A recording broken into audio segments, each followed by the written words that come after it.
Hi, it's Christine at Cemetery of Choice. Today's August 23rd, and this is the third of 3 videos I'm putting up today.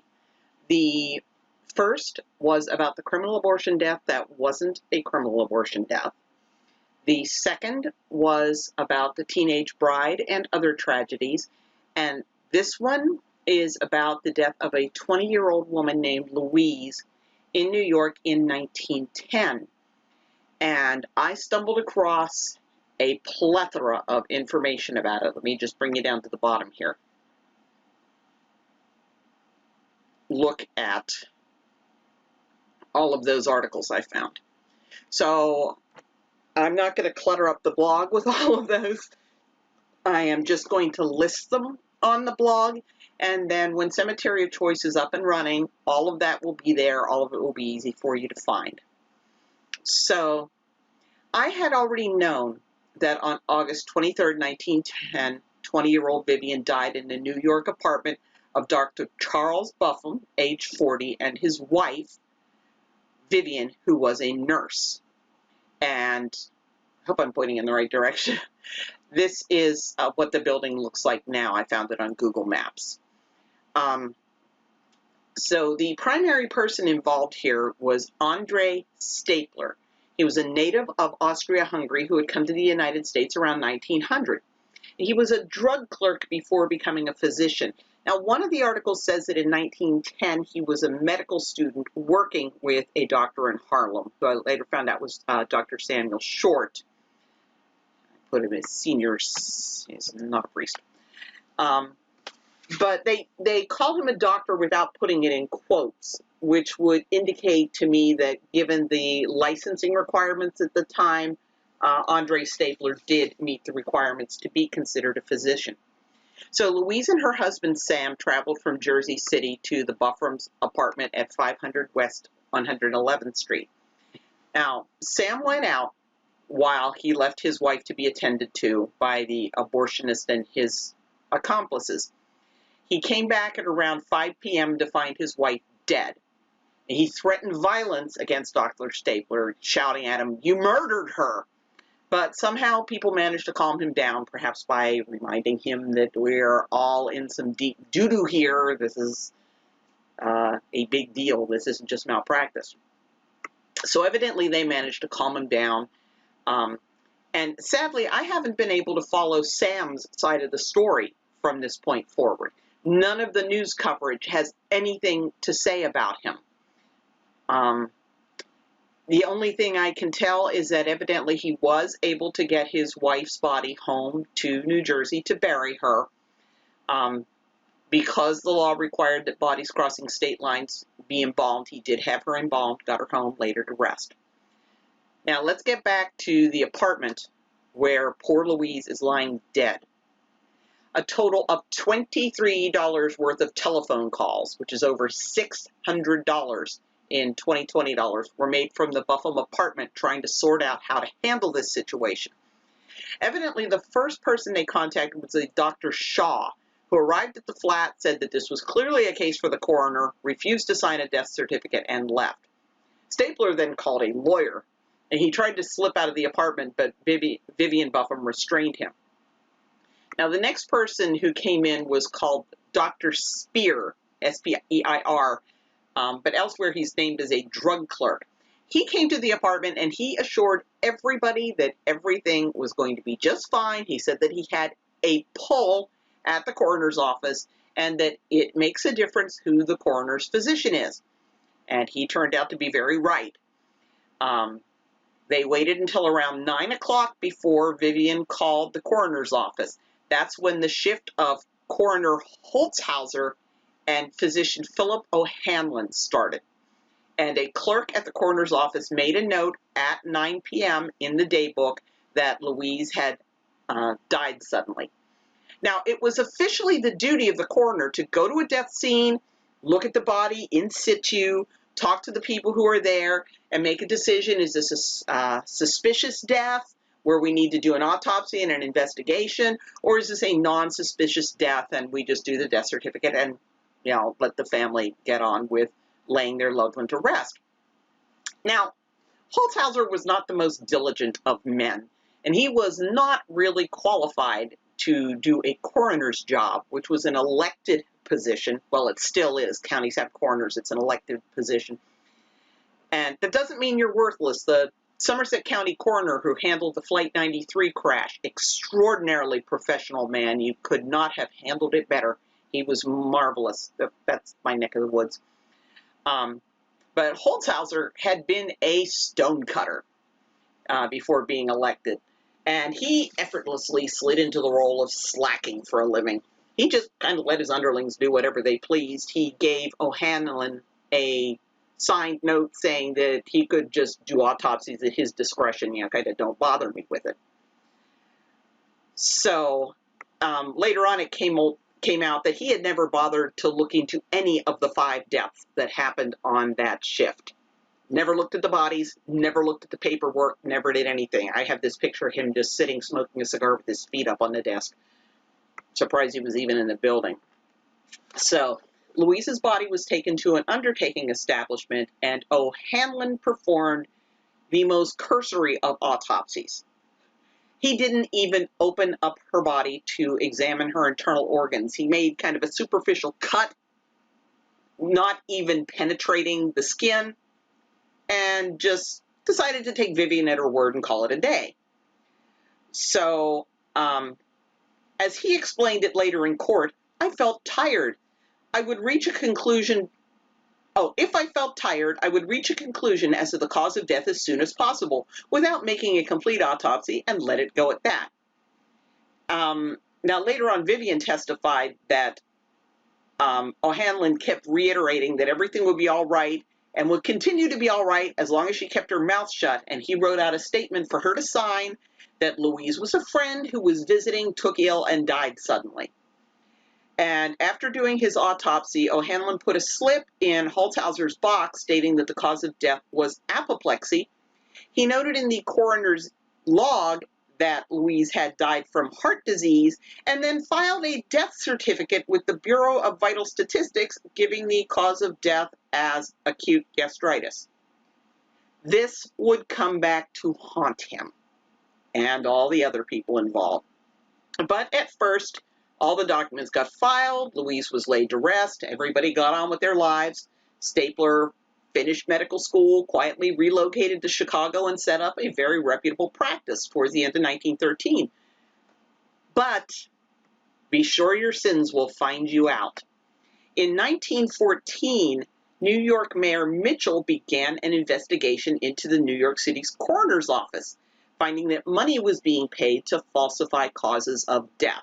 And it was then that somebody noticed that the 3 different records of Louise's death had 3 different causes of death. Which was it?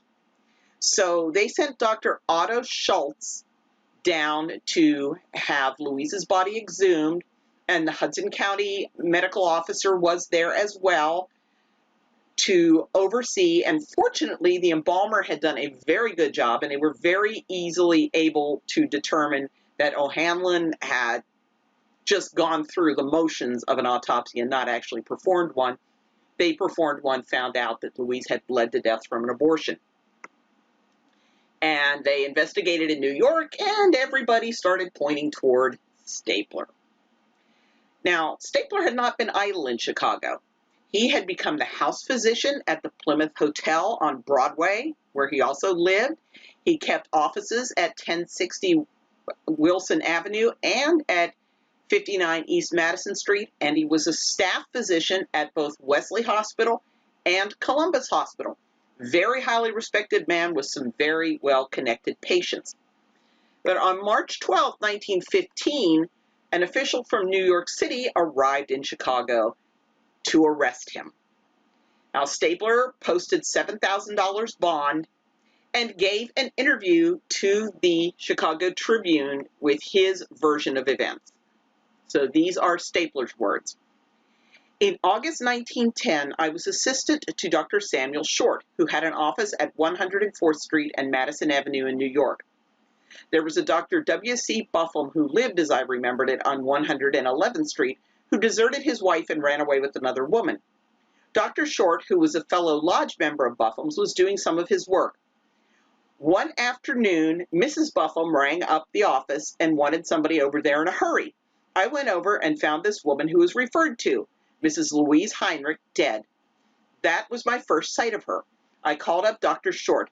He came over, saw that the woman was dead, and notified the coroner. The body was taken to an undertaking establishment where the coroner performed an autopsy. The verdict, as I remember it, was that she died of heart disease. I never saw the coroner and was not at the inquest, for there was no necessity of my being there. Now it seems that the easiest person to blame things on is the man out of town. Freer, who caused my arrest, asked me if I could go to New York without extradition, and I said I would. I packed up to go this morning. Apparently, there is jealousy between the branches of government in New York, for Freer received a telegram from the New York District Attorney that he would send one of his own men to accompany me to New York. I expect to start tomorrow at 12:40 or tomorrow night. I never had anything to do with committing any malpractice in my life, except as a witness for the prosecution in the Dr. Arthur L. Blunt case. And when I've got Cemetery of Choice back up and running, I can provide a link to that. Now, without first notifying Freer, but accompanied by his friends and family, Stapler took a taxi to the train station on Sunday evening, March 14th, waved everybody goodbye, and his attorney said, "My client is on his way to meet the charges in the same manner that he will return, voluntarily and as a free man." And one of Stapler's wealthy patients actually gave him a blank check, telling him to put in any amount he needed to pay for his defense, but Stapler said he wasn't going to need it.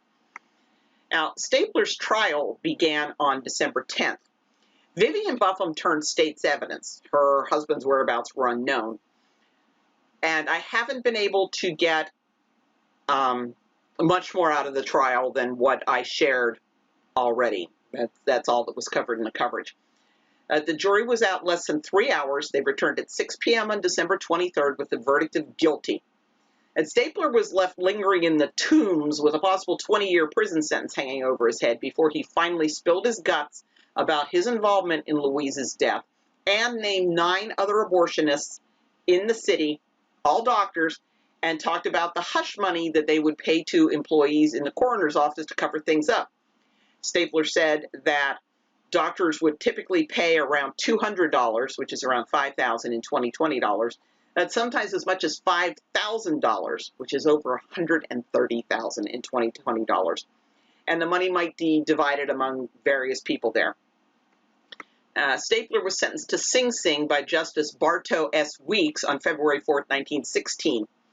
Weeks referred to Stapler's post-conviction confession as the most amazing he had ever read, adding, "It is my belief that the defendant has, for purposes of his own, protected the men higher up in this nefarious practice."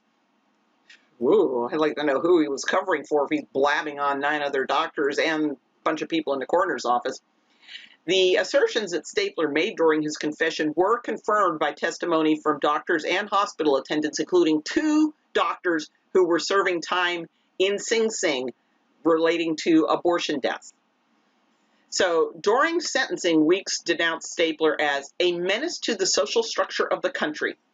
Under the old law, a defendant convicted of the crime of which you have been convicted would have the death penalty imposed.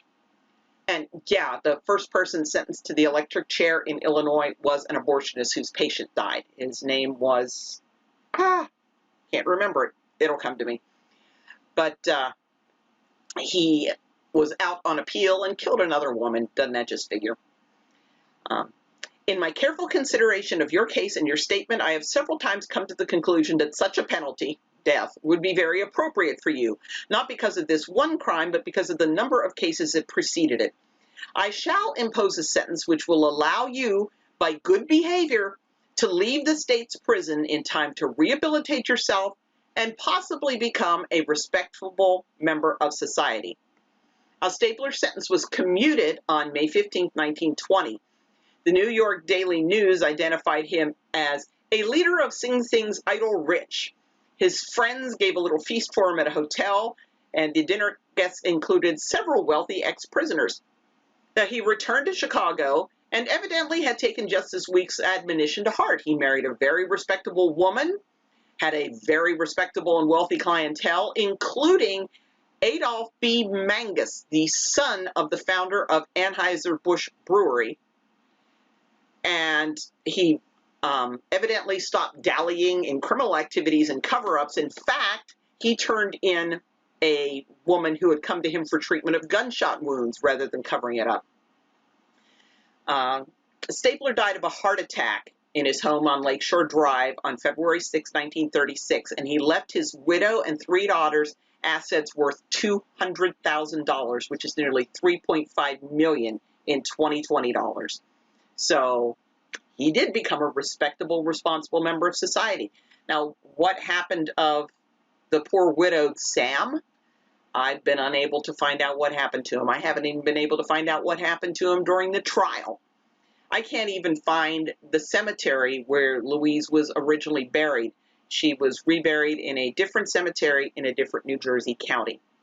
And maybe I'll have more for you next year, but that is it, the abortionist who actually turned over a new leaf. Good for him.